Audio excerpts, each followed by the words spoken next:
மக்களே, செம்மையான ஒரு வேலைவாய்ப்போடு தான் நான் உங்களை வந்து செஞ்சுருக்கேன். வழங்குறது யார் அப்படின்னா, டிஎன்பிஎஸ்சி நிறுவனம் தாங்க இந்த ஒரு அறிவிப்பை வெளியிட்டிருக்காங்க. வெளியிட்டிருப்பது வந்து டிஎன்பிஎஸ்சி நிறுவனம் நிறைய வேலைக்கு வேகன்சி வெளியிட்டிருக்காங்க. சரிங்களா? ஸோ இது என்ன அப்படின்னு சொல்லி பார்த்தோன்னா, ஐடிஐ லெவலில் கம்பைன்டு டெக்னிக்கல் சர்வீஸ் எக்ஸாமினேஷன் அப்படின்ற மாதிரி சொல்லியிருந்திருக்காங்க. ஓகேங்களா? ITI level 2. சரிங்களா மக்களே?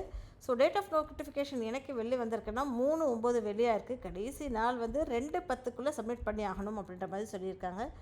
இதில் என்னென்ன பேப்பர் இருக்கும் அப்படின்னு சொல்லி பார்த்தோன்னா, தமிழ் இருக்கும், ஜென்ரல் ஸ்டடீஸ் இருக்கும், ஆப்டிடியூட் இருக்கும், மென்டல் எபிலிட்டி இருக்கும் அப்படின்ற மாதிரி சொல்லியிருந்திருக்காங்க.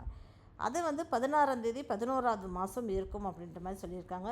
அதே பேப்பர் 2 அப்படின்றதுல ட்ரேடில் வந்து எலக்ட்ரிஷியன் அண்ட் வயர்மேன் அப்படின்ற மாதிரி சொல்லியிருக்காங்க. இதுக்குமே 16ஆம் தேதி இருக்கும் அப்படின்ற மாதிரி சொல்லியிருந்திருக்காங்க. சரிங்களா?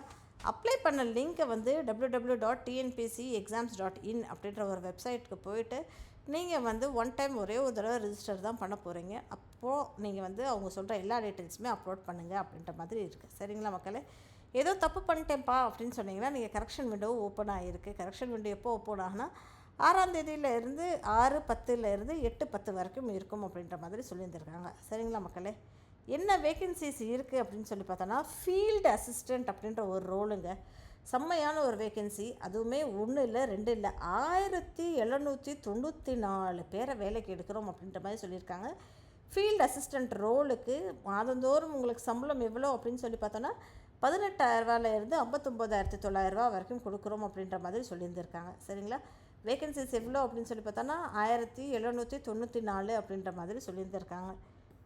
அது போக எலிஜிபிலிட்டி என்ன அப்படின்ற மாதிரியும் கொடுத்துருக்காங்க. இதுதான் வேலையா அப்படின்னு கேட்டிங்கன்னா, இது தவிர ஃபீல்டு அசிஸ்டண்ட் அப்படின்ற ஒரு வேலை இருக்குங்க. ஃபீல்டு அசிஸ்டண்ட் அப்படின்ற ஒரு ரோலுக்குமே வந்து இந்த ஒரு வேலை வாய்ப்பு யாருக்கு அப்படின்னு சொல்லி பார்த்தோன்னா, SC, ST, ST, MBC, DNC, BC, பிசிஎம்க்கு வராதவங்களுக்கு இந்த ஒரு வாய்ப்பு. ஓகேங்களா? இந்த ஃபீல்டு அசிஸ்டண்ட்டுக்கு எத்தனை பேர் வேக்கன்சி இருக்குது அப்படின்னு சொல்லி பார்த்தோன்னா, லைக் நிறைய வேக்கன்சிஸ் இருக்குது. ஓகேங்களா? ஸோ 32 வயது வரைக்கும் அப்ளை பண்ணலாம் அப்படின்ற மாதிரி சொல்லியிருக்காங்க. இதே பிடபிள்யூடினா 42 வயது வரைக்கும், எக்ஸ் சர்வீஸ் பண்ணால் 50, டெஸ்டிடியூட் விடோனா 37 வயசு வரைக்கும் நீங்கள் அப்ளை பண்ணலாம் அப்படின்ற மாதிரி சொல்லியிருக்காங்க. BC, BCM, MBC, SC, SCA, ST கேட்டகரியில் வர்றவங்களுக்கு வயது என்ன அப்படின்னு சொல்லி கொடுத்துருக்காங்க அப்படின்னா 34 வரைக்கும் கொடுத்துருக்காங்கங்க. எஸ்சி, எஸ்சிஏ, எஸ்டிஸில் வரவங்களுக்கு 37 வயசு வரைக்கும் கொடுத்துருக்காங்க.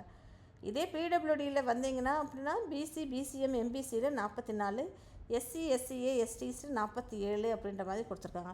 எக்ஸ் சர்வீஸ் பேனில் 55 பேர், டெஸ்டிடியூட் உடையில் 37 பேரையும் 37 வயசு வரைக்குமே அப்ளை பண்ணலாம் அப்படின்ற மாதிரி சொல்லியிருந்திருக்காங்க.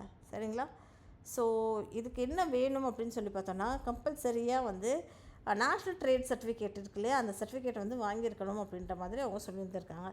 சப்போர்ட்டிங் டாக்குமெண்ட்ஸ் என்னென்ன வேணும்னா, எஸ்எல்சிசி, ஹெச்எல்சி, national trade certificate, national apprentice certificate வேணும். இல்லைனா டிப்ளமோவோ, டிகிரியோ, பிஜியோ, ப்ரொஃபஷனல்ஸ் டிகிரியோ முடிச்சிருக்கணும் அப்படின்ற மாதிரி எதிர்பார்க்குறாங்க. ஓகேங்களா?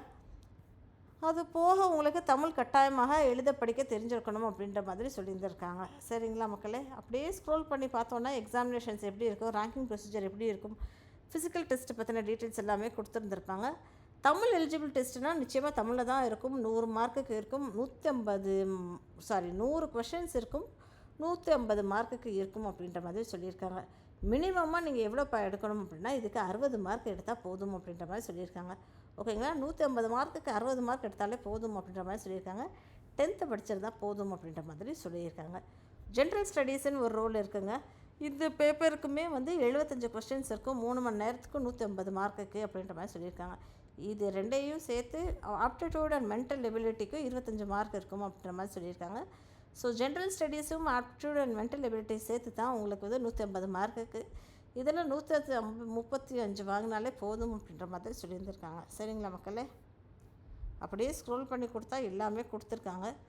இதோட லிங்க்கை நான் டிஸ்கிரிப்ஷன் பாக்ஸில் கொடுத்துட்றேன். மறக்காமல் சேனலை சப்ஸ்கிரைப் பண்ணிக்கோங்க. ஃபுல்லாமே ரீட் பண்ணிவிட்டு நீங்கள் அப்ளை பண்ணுங்கள். ஓகேங்களா மக்களே? All the best.